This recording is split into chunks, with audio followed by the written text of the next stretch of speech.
Hello beautiful, welcome back to my channel. In today's video, we're gonna go over 3 methods of doing the hip pleats. I feel like if you get this right, your entire drape comes together beautifully. But there are 3 methods that I turn to, and it really differs on what the sari material is and how the drape turns out. Sometimes I'll start with one method and then try out another one and then decide that I like that. So I'm gonna show you all 3 methods that I use the most in all of my drapes. So let's get started.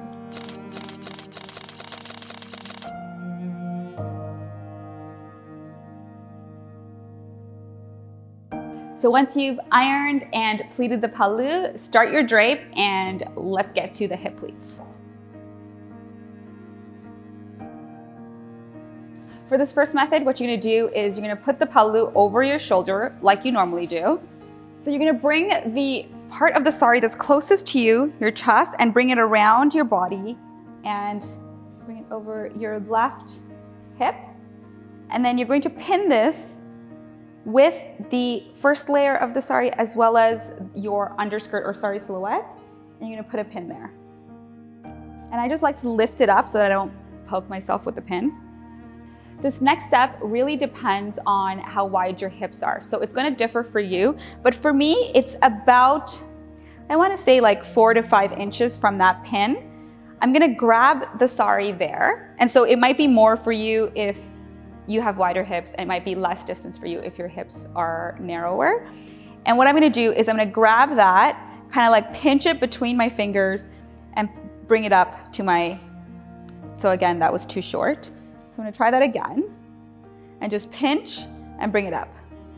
And as you do that, you'll see that you've created a few pleats here. And once you're done pleating the rest of your pleats, you're going to fan these out so they look good. So for now, what you're gonna do is take this little piece of fabric here and you can tuck it in, and what I like to do is I just like to add another safety pin there so it's nice and secure. And then you're going to pleat as normal. And you can definitely fan out these pleats at this point, create these pleats on your hip. And that's method 1. So again, you just pin and then pull and pin again, and you define your hip pleats. Now let's go on to method number 2. Method number 2 involves creating the pleats right here and pinning all the pleats together. So what you're gonna do is kind of create these pleats as you go.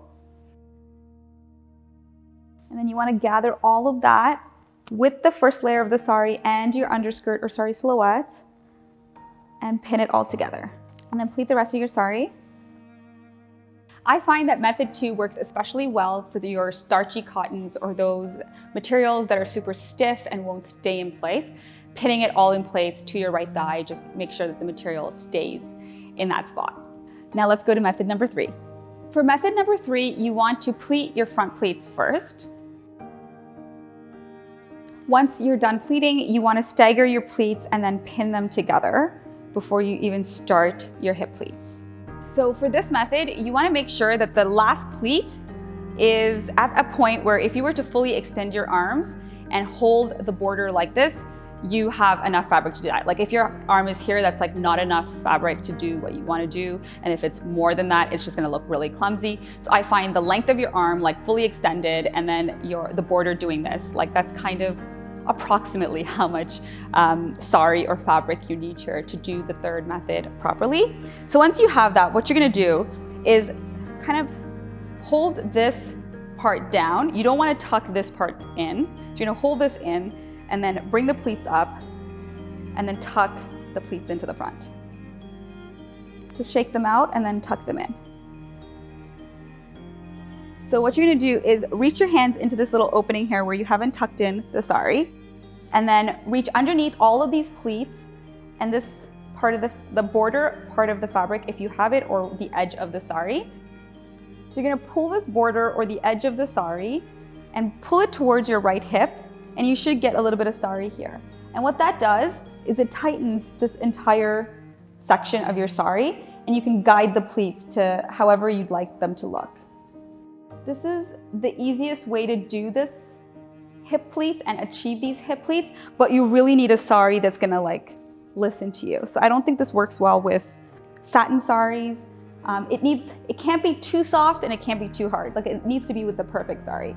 But this method is the easiest and it's probably the method that most of our moms and grandmas used. Okay, and that's pretty much it. I highly encourage you to learn and practice all three methods, and then when you go to drape your sari, practice all three of them and see which ones you're more comfortable with. Also, depending on the sari you're draping, you might find that one method works better than the other.